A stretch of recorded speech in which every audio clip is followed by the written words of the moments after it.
Salut à tous, nous sommes devant la Rock School Barbet pour un nouveau numéro de Diego on the Rocks. Aujourd'hui, rencontre avec un duo qui s'arrache en concert, équipe de foot.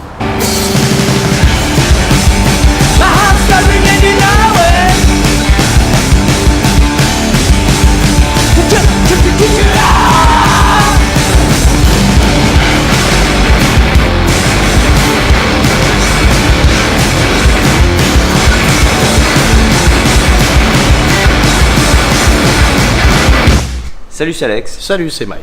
On est équipe de foot. Oui. Bon les gars, merci de me recevoir à la Rock School Barbet. Alors première question, qui est Chantal et qui a réalisé la pochette? Alors Chantal, c'est personne et en même temps c'est tout le monde. Chantal, c'est un peu le nom qu'on a donné à toutes les femmes. En fait, cet album parle beaucoup d'amour, mais de rupture, d'amour, ça parle des femmes qu'on aime et en général. Et du coup, Chantal, c'est un peu le symbole de ça. Voilà, ça peut être une maman, une copine, une ex, voilà. Et en ce qui concerne la pochette donc? Et la pochette, c'est Ita Duclerc qui l'a réalisée, qui est la petite amie de Michael. Absolument, mademoiselle, je suis pris. Et elle a elle a monté sa petite boîte qui s'appelle Ita Duclerc Illustration, qu'on peut trouver sur internet. Et on adore ce qu'elle fait. Elle fait toutes nos pochettes, elle fait tous nos visuels. On va rester sur l'album Chantal. Comment s'est passé le tournage du clip Fireworks, qui a été réalisé par Rod Morris et qui est issu de votre premier album? Tu veux répondre à ça? Oui, il s'est passé bien. Il a été. En fait, il s'est passé bien, mais on a eu pas mal de galères. En fait, il devait se filmer en une journée et on a eu des petites embrouilles, comme par exemple là où on a tourné à la Maison Pipe, qui est genre à côté des Vives de l'Art, un endroit très cool. Voilà. Et en fait. En plein milieu du tournage, on a entendu un bruit juste à côté. Et en fait, il y avait un tout petit chat qui était coincé dans un tuyau, sous une montagne d'autres tuyaux et de planches de bois. Et donc, on a perdu, je sais pas, je dirais 1h30, 2 heures dans la journée à essayer de sauver un petit chat. Et on n'a pas réussi. Du coup, on a remis les trucs. Et après, on a dû finir le clip à se jeter des confettis dans la gueule en sachant qu'il y avait un petit chat qui était en train de mourir à 3 mètres de nous. C'était ultra triste. Voilà. Mais il a été sauvé. Le lendemain, il a été sauvé. On a envoyé un message aux gens. Ils ont enlevé les trucs, ils ont coupé le tuyau, ils ont sorti le petit chat. Ils ont envoyé une photo. Le petit chat va bien. Et c'était l'anecdote du clip. Et il a trouvé une famille. C'est vrai? Oui, il a trouvé une famille. Et tu vois, je savais pas, ça c'est bien. Faut quand même savoir que dans le clip, d'ailleurs, tous vos collaborateurs apparaissent. Absolument. Ouais, absolument. On a bien. On avait fait ça aussi dans notre premier clip Chapka. On a bien que ça soit assez personnel. Et le premier clip Chapka, on racontait un peu la chanson et comment on l'avait construite et de quoi ça parlait. Et là pour Fireworks, on s'est dit tiens, on aimerait bien présenter les gens qui nous entourent parce que les gens voient nous deux sur scène. Et on a un ingé son, on a quelqu'un qui nous fait les photos, il y a Ita qui fait la pochette, on a Célia qui nous aide à trouver des concerts, qui est notre tourneuse. Voilà, Nono qui fait les lights. Il y a Nono qui fait des lights. Enfin, il y a plein de gens autour de nous et on voulait les présenter.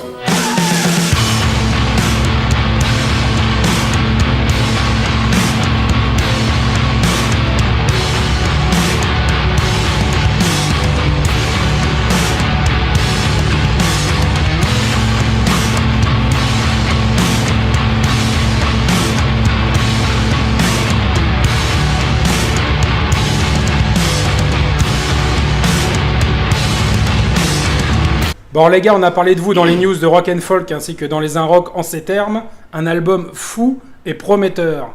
Est-ce que c'est motivant? C'est absolument motivant. On s'attendait pas à ce qu'il y ait autant de gens qui en parlent, ou des gens de cette taille-là, parce que quand même c'est Rock and Folk et les Un Rock, ça reste assez gros, quoi. Et oui, ça fait partie des choses qui font qu'on arrive à se considérer comme un groupe à part entière. Maintenant, on est un vrai groupe, on est chroniqué par des gens, ils donnent leur avis. Et même ils pourraient dire que c'est de la merde, ça serait un très bon signal quand même, parce que ça voudrait dire qu'il y a de l'intérêt pour cet album.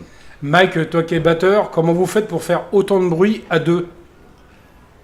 Moi, en ce qui me concerne, moi juste je tape très très fort. Voilà. Non mais comme disait Alex, c'était un peu une volonté dès le début de faire de la musique très très forte, il fallait que ce soit hyper intense.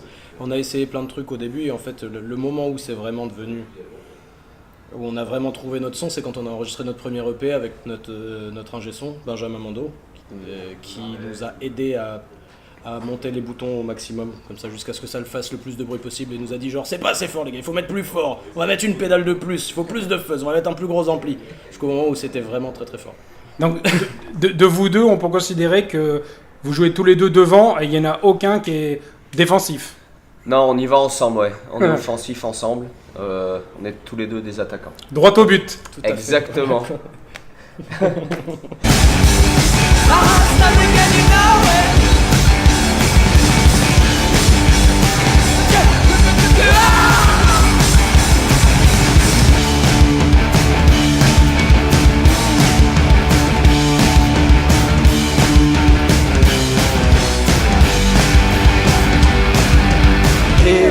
Et d'ailleurs, Alex, toi, tu as déclaré que vous faisiez de la pop centrale nucléaire.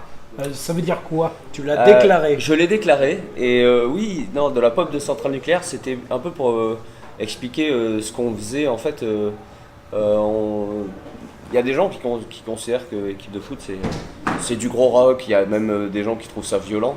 Alors que pour nous, ça reste vraiment des chansons pop avec des couplets, des refrains. Par contre, effectivement, on met le gros son de centrale nucléaire. Du coup, c'est un peu genre une chanson pop qui serait ultra boostée, quoi. Mike, dis-moi, vous avez pas mal de dates de concerts à venir fin 2017, début 2018. Est-ce que c'est un nouveau challenge tous les soirs? Eh bien oui.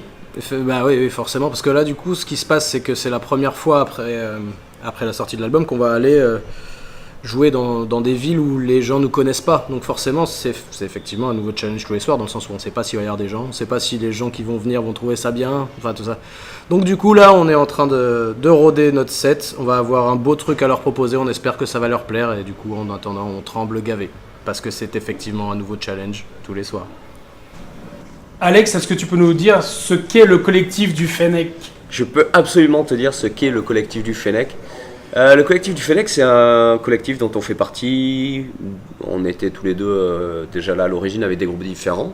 En fait, à la base, on s'est rencontrés en 2011 et en 2012, on s'est dit tiens, on a plein de groupes ensemble.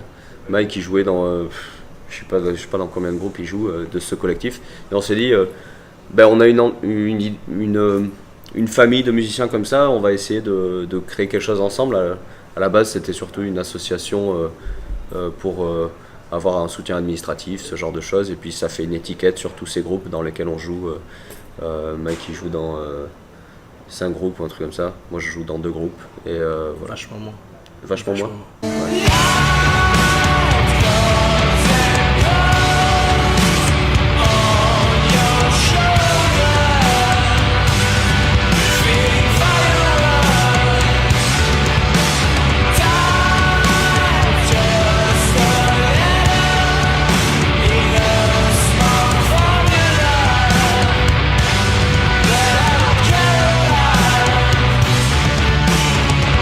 Merci les gars pour cette interview. Pour en savoir plus, invitez Chantal à la maison et évidemment, achetez le disque.